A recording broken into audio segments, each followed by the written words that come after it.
Tony Ferguson has been a consistent part of the top contenders in the lightweight division, and at one point expected to be the person to challenge and win against Khabib Nurmagomedov.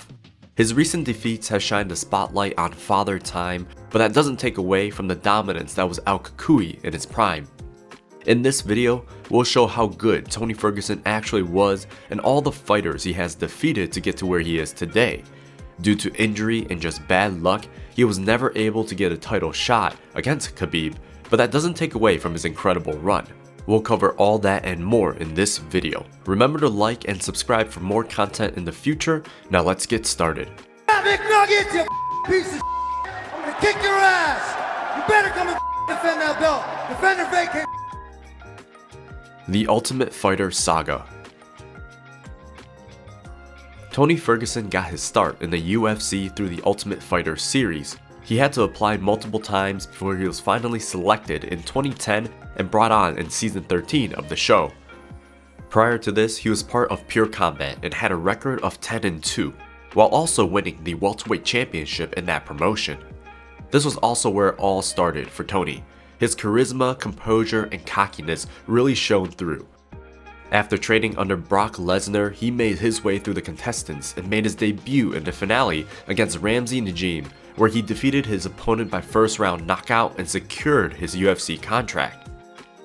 After having success in the Ultimate Fighting Championship, Tony Ferguson continued his win streak in the lightweight division, beating out Bez Edwards before facing his big challenge. On the undercard of the Diaz vs Miller fight, Ferguson faced one of the toughest journeymen in the division, Michael Johnson. The two went the distance and would eventually end in a decision loss for Ferguson. This wake-up call led to over a year of pause for the famed star as he took some time off with an arm injury to reset and recover. Then, Cucuy came back to take over the division. Top 10. Don't sleep on me. Hey, Ant, keep that belt warm, bro. I'm coming for it. And you, Khabib, too. We'll see you, too, but I have no animosity towards these guys. We all fight. My skill level is getting better. Do not forget about me, Cucuy. I will haunt your dreams. I feel blessed. Yeah, have fun with that weight cut. Sucking air. Conditioning sucks. How does that make you feel? Well, I'm gonna tell you, it makes me feel very uncomfortable.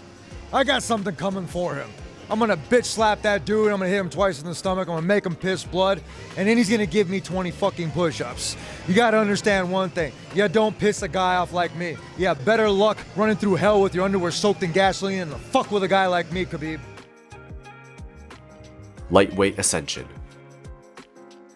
Going on an insane 12-0 win streak between October of 2013 until May of 2020, this streak matches some of the best in the history of mixed martial arts.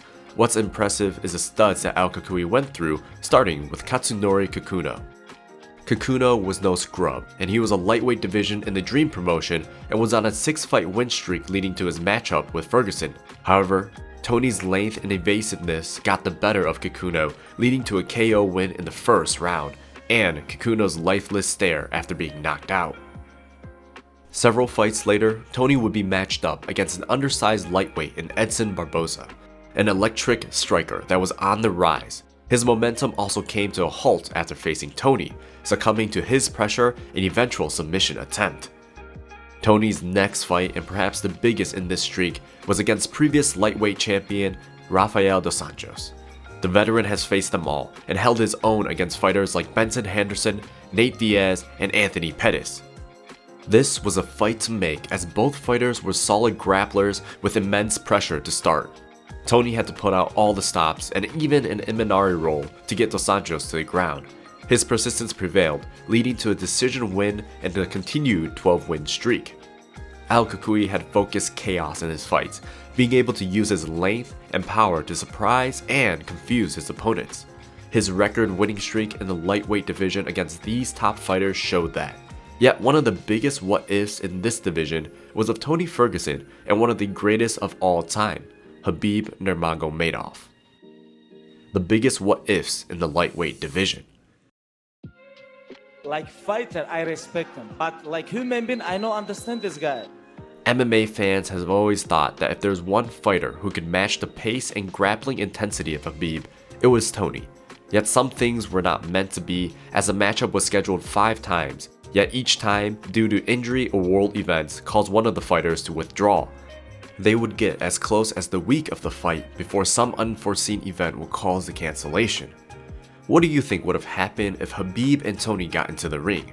At both of their primes, do you think Tony would have been able to defeat Khabib, or would the dominance of Khabib continue to show? Let us know in the comments below. We'll pin the best argument in this video based on comments. Downfall and future. Unfortunately, one of the things you can't run from is Father Time, and I believe it's finally caught up with Tony. He has looked incredible at times, such as his first round fight with Michael Chandler, but his chin and power isn't quite like what it once was. His fights against Justin Gaethje and Beneil Dariush show vulnerabilities both in his stand-up and on the ground. Cucuy is now on the other side of his incredible run to the title. He's still ranked in the top of the division, but there's doubts now whether he can stay here. Tony has had some of the best moments in UFC history, especially in the lightweight division, and now there's one question he's probably thinking of: is it time to call it? Thanks for tuning in into this video on how good Tony Ferguson actually was. We hope you enjoyed, and as always, let us know with a like, subscribe, and comment below. Appreciate all the support, and we'll see you next time on Sport Trending.